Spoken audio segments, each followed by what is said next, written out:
All right, so one of the big reasons why coaches struggle to actually get leads, start conversations, and then convert basically prospects into paying clients is because they don't use enough call to actions off their social media posts or their content or what have you, okay? People need to be secretly led. They need to know what the next logical step is, okay? In order to do that, you have to have a call to action. And there's different ways to do that. It could be a soft call to action. It could be a hard call to action, right? And that's why in this training, we actually go with one of our health and fitness coaches on how to go about all these different call to actions on there. I think there's 6, 7 different ways we give you guys to do this. So try these out on Facebook and Instagram and just see how these are going to lead to conversations which then can lead to conversions, okay? So check out all these different ways you guys can do call to actions if you guys are coaches. All right, so to solve this problem of having the conversation, so let's just say right here, your main channel is Instagram that you're doing?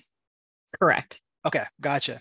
So with this, let's kind of find some of those areas that we can have conversations. So let's just start with like your normal posts. What kind of posts are you doing to really kind of spark like some soft call to actions with getting some conversations going?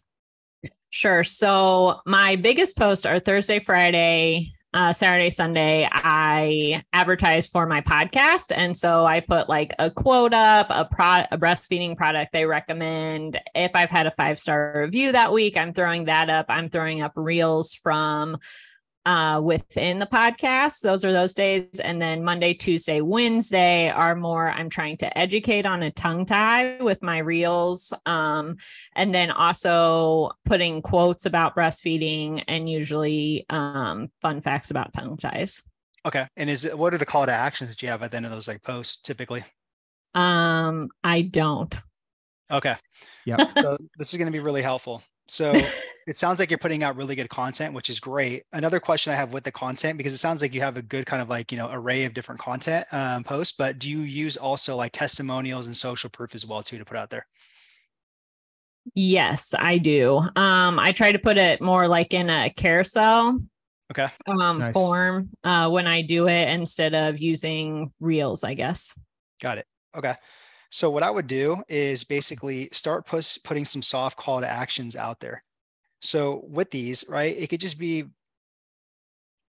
like, hit the like button if this resonates with you, if you found value in it, right?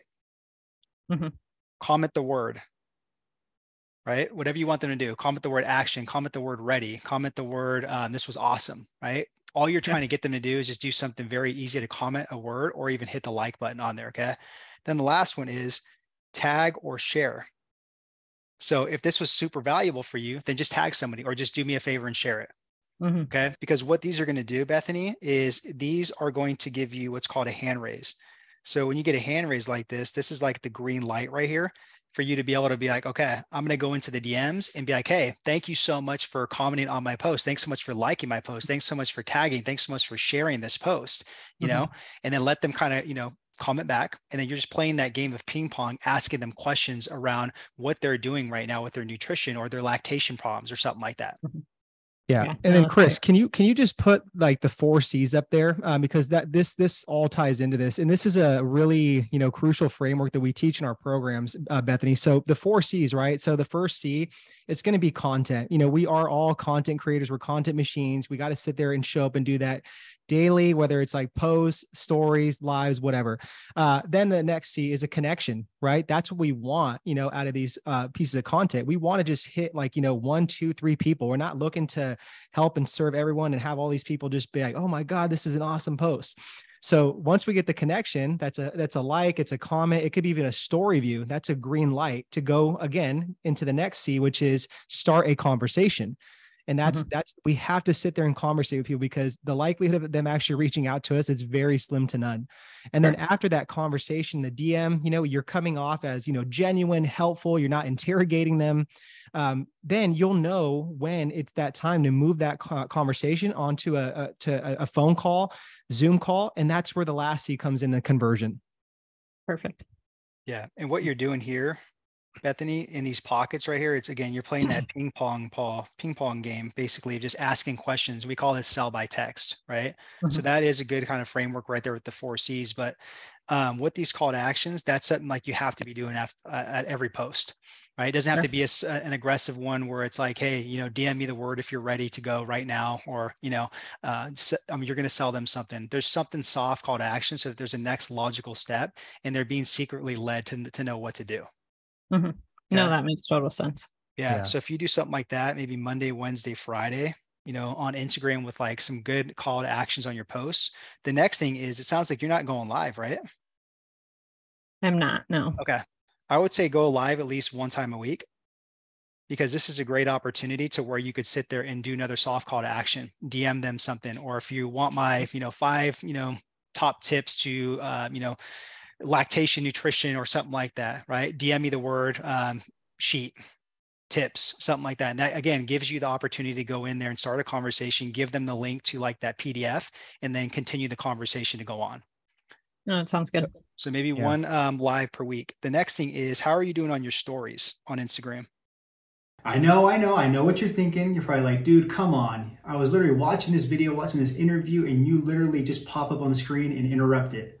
Trust me, there's a good reason for this. Just hold on, and I'm gonna let you get back to that interview or that video. Trust me, all right? So the reason why I stopped you on this is because we're giving away our book 100% free. Okay, so if you're a frustrated fitness professional, you're not growing fast enough, you're looking to future-proof and recession-proof your business by adding online training, or if you're doing online training, you want to scale and grow faster, all you have to do is check out our new book. We're giving the audio away, we're giving the PDF away. So all you have to do is click the link below in the description box and get your free copy. All right, so now back to the video. Can you be more specific? Like how many people are looking, or? Well, I would say just how many stories are you posting like per day?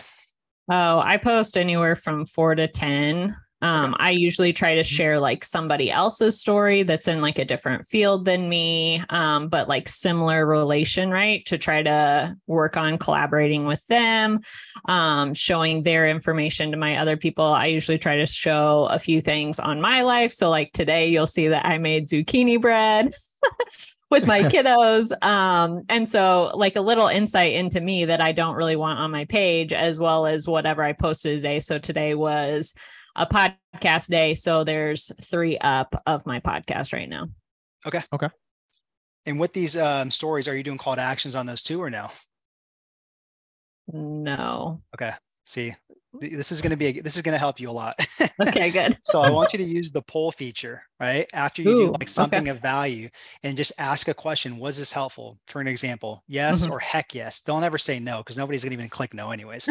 Right. So this way, when they click that, again, that's a hand raise. That's an opportunity to go in the DM. Thank you so much for watching my story. What resonated with you the most? Boom. Sure. We're in a conversation right there. The next thing is do quizzes, because if they do the quiz feature, that's another opportunity for a hand raise to go in there. Thanks so much for taking this quiz. Like, why are you having trouble in this area right here? Why did you answer this? You know what I mean? Conversation right there. Yeah, perfect. Yeah, I know I put one up the other day. I'm trying to work on a journal for moms. And so I was like, what would you like in your journal? And it was crickets, but maybe it's because I don't do these all the time that no one's answering me. Yeah, exactly. Yeah, it's like you got to condition your audience to just like kind of anticipate what type of like stuff you're going to be putting out. And it takes time. Oh, sure. But at the end of the day, it's a big science experiment with social media. So I just say test, and test some more. Perfect. Yeah.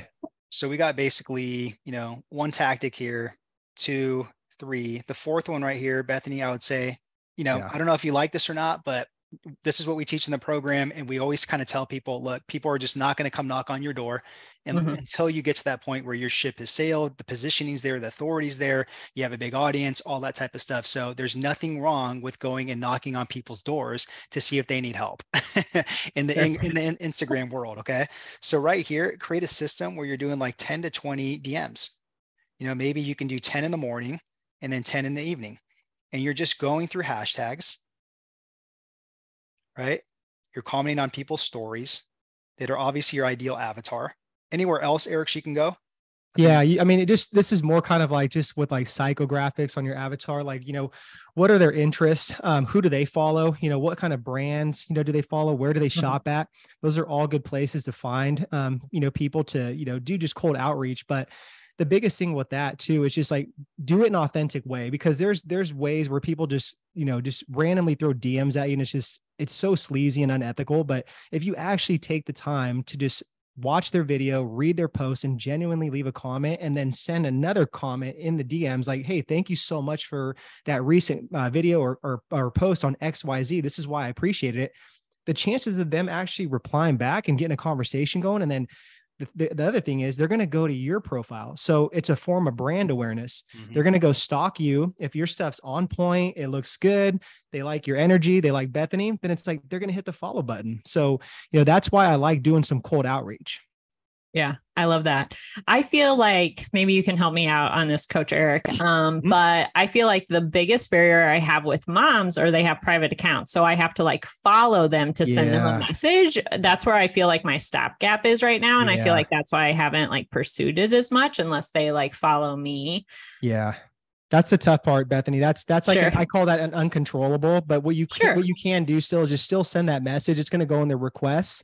And it's just kind of like a 50-50, and that's really it. But I get you when it comes to that. It's just like, it's kind of annoying. Yeah. Well, and I get they want the privacy for their kids to not be or to see them, because there are quite a few creepers on Instagram, right? Oh, yeah. And so I totally get where they're coming from as a mom myself. Yeah, I agree with you. Yep. Yeah. And the last one on here, Bethany, is just, when you get new followers, are you sending them an audio or video message? I love to do an audio message. Perfect. Good. Perfect. Yeah. So that's good. I think this will definitely help out, if you do, maybe 2 or 3 out of these 4 different tactics to start conversations. But that's one of the best ways you can really leverage like Instagram as far as like really starting conversations, all these different ways.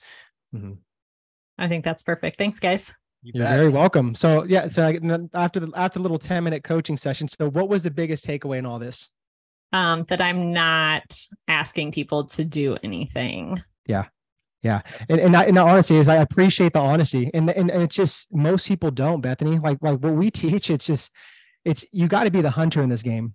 And it's, again, not to be aggressive, sleazy or anything, but it's like selling is serving at its highest level. And you have a moral obligation with your God-given talents and gifts to get people out of pain and help them. So it's like, go out there and seek people, because the chance of them actually finding you, it's going to be slim to none. All right, I hope that those call to actions really, really help you out in your content and your guys' social media, so you guys can get more leads and get more paying clients, okay? 2 things that I want you to do next is download the free version of our book to build a 6-figure business, and then watch this training right here on 6 different ways you guys can build a 6-figure business as a health and fitness coach, all right? Right here.